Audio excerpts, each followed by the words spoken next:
如果你刚开始经营 YouTube 频道，或者你打算开通一个 YouTube 频道，今天这期影片我会告诉你10个步骤去做出 YouTube 影片，让更多人观看你的 YouTube 影片。我的频道也上传了230部影片，所以在每个步骤里面，我也会分享我的心得方法，你一定可以得到很多的启发。Hello， 大家好，欢迎回到我频道，我是 Grayson。如果想通过 YouTube 频道在网络上打造自己的个人品牌，欢迎订阅我频道，是完全免费的。在底下描述栏也能够找到很多经营 YouTube 频道使用工具。首先，第一个步骤就是影片的话题调研。想要制作一部 YouTube 影片，第一个步骤就是找到影片的话题。你有很多种方法去找到你的影片话题。首先，第一个方法就是通过 YouTube 的搜索栏。YouTube 是一个搜索引擎，所以人们来到 YouTube 都会搜索相关的关键词。你也可以通过这个工具去找到你的影片话题。你可以输入你的关键词，然后 YouTube 的搜索栏就会自动生成很多搜索结果。这些搜索结果都是人们来到 YouTube 通常会搜索的搜索问题。如果你围绕这些搜索结果，你就能够保证你的影片能够得到一定的流量，因为这些话题都能够满足观众兴趣，解决他们问题。第二个方法就是查看同领域频道的热门影片。你可以找到一些你同领域的频道，然后去这些频道里面去查一下，他们频道里面有哪些热门的影片，有哪些是观众很喜欢看的影片，然后从中得到一些话题的启发。这也不是要大家去复制他们影片，复制他们内容，而是从中得到一些话题的启发，从你的角度去阐述同样的话题，去传递出你自己的见解。第三个方法就是通过 Google Trends。Google Trends 能够帮助你找到热门的影片话题。找到热门影片话题就意味着在这段时间内，这个话题非常流行。如果你做出相关的影片，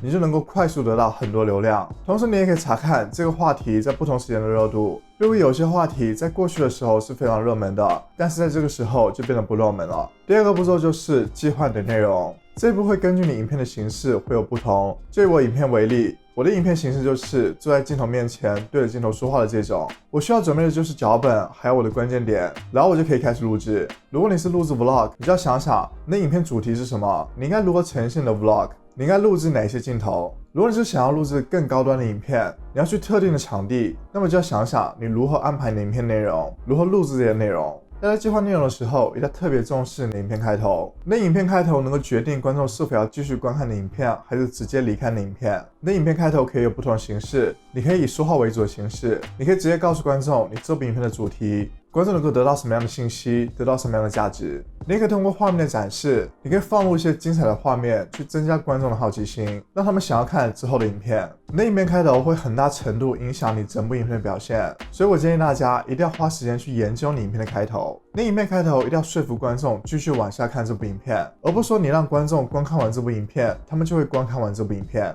还有一点就是内容结构，你不能够说你录制了一部影片，但是这部影片毫无内容结构。内容形式就是你这部影片应该以什么样的方式去传递的信息。以我这部影片为例子，我这部影片就是以关键的形式，我会告诉你10个步骤去做出你的 YouTube 影片。还有就是你可以以故事的形式去展示你的影片，所以你要去思考你的影片主题，观众会以什么样的形式更容易接受，更方便他们观看。第三步就是设置你的录制环境。这一步也是取决于你影片的形式。在录制的时候，你要特别注意你的背景，你的背景不能够太杂乱，不能够有太多东西出现，这样会分散观众注意力。例如在我每次录制的时候，我都会整理我的桌面，让我的桌面保持干净。你也可以在背景里面加入一些展示出你的兴趣、展示出你个性的东西。如果你在你背景里面放入一些能够代表你，或者是你感兴趣的元素，那么如果有一些观众对这些东西也感兴趣，就会和你产生联系。你的录制环境的色调也能够让你影片给人不一样的感觉。有的人喜欢明亮的偏暖色的色调，而有的人喜欢把所有背景的灯光都关掉，只对自己打光。这些录制的场景都会给观众不一样的体验。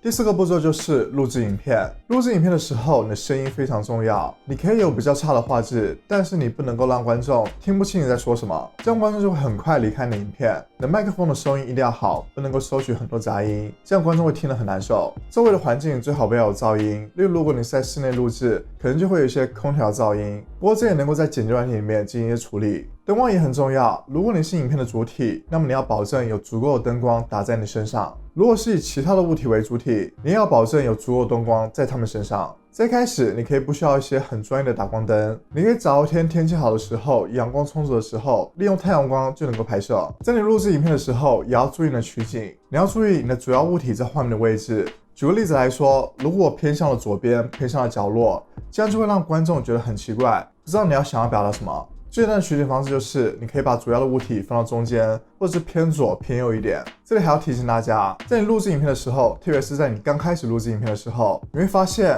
一句简单的话你需要重复好几次，你会出错好多遍，这是非常正常的。即使我已经录制了230部影片，我还是会犯同样的错误，但是大家别担心，这些错误都能够在你后期剪辑的时候都能够剪除掉，所以大家不要太放在心上，认为自己一句话都说不好，这是非常正常的事情。第5个步骤就是准备素材。你的影片可能还需要其他素材，如果你是教学影片，你需要录制你的屏幕，或者你需要在 Canva 里面制作一些素材去加入到影片里面，或者是你需要一些图片或者影片的素材，你可以到一些素材的网站里面下载好，或者你需要截取一些网上资料的图片，这些你都能够提前准备好。很多人也会使用一些音乐音效，你都可以在这一步提前准备好。第6个步骤就是整理素材。你之前准备好的素材，你的正片的素材，你电脑的录屏，你的图片、你的影片，还有你的音乐音效等等，这些都需要你整理好，才能够让你实际剪辑影片的时候效率更高。我以前是把所有的素材都堆在一起，如果素材少的时候，你还可以勉强找到相关的素材，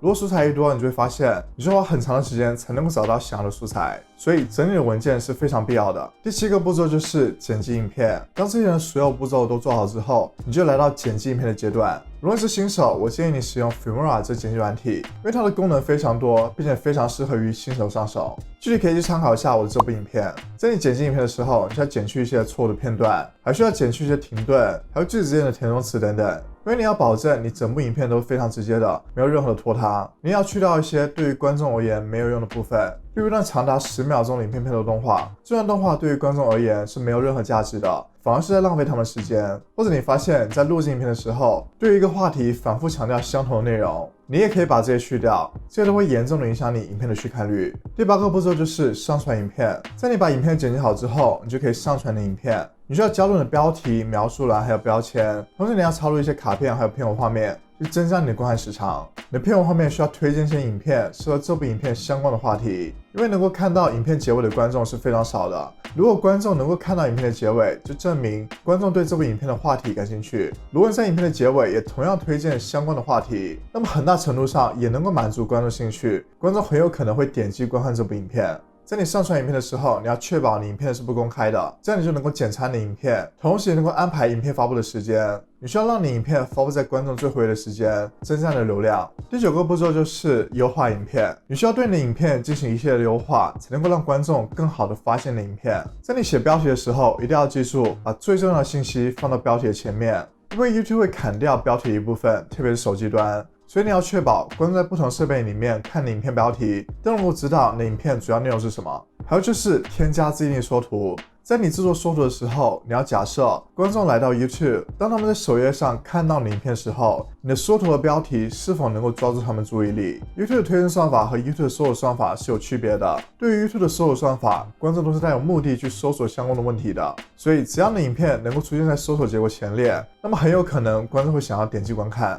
而 YouTube 的推荐系统就是它会展示你的影片给可能感兴趣的观众，而决定观众是否要点击观看这部影片，就是因为你的缩图还有标题。如果你的缩图的标题能够激发起他们好奇心，让他们想要点击观看，那么你这部影片的点击率就会很高。我这边会告诉你如何做出高点击率的缩图。第10个步骤就是发布影片。在做好之前步骤之后，你就可以发布你的影片。在影片发布之后，你要观察影片的表现。如果你发现影片的表现不好，点击率很低，你可以尝试更改你的缩图还有标题。你也需要积极回复观众评论，和他们互动，增加影片的互动率，将会有利于 YouTube 算法推荐。YouTube 影片的制作是一个很长的过程，所以大家需要不断的实践，去研究出最适合你的方法还有流程，这样才会更有效率，更容易坚持。我知道正在看这部影片你们都想要让自己的频道更快的成长，所以可以去看我这些影片。如果你觉得这期影片对你有帮助，欢迎点赞。如果你还想了解更多关于 YouTube 内容，欢迎订阅我频道。如果想和我更多互动，可以关注 IG， 在底下描述栏也有很多进 YouTube 频道使用工具。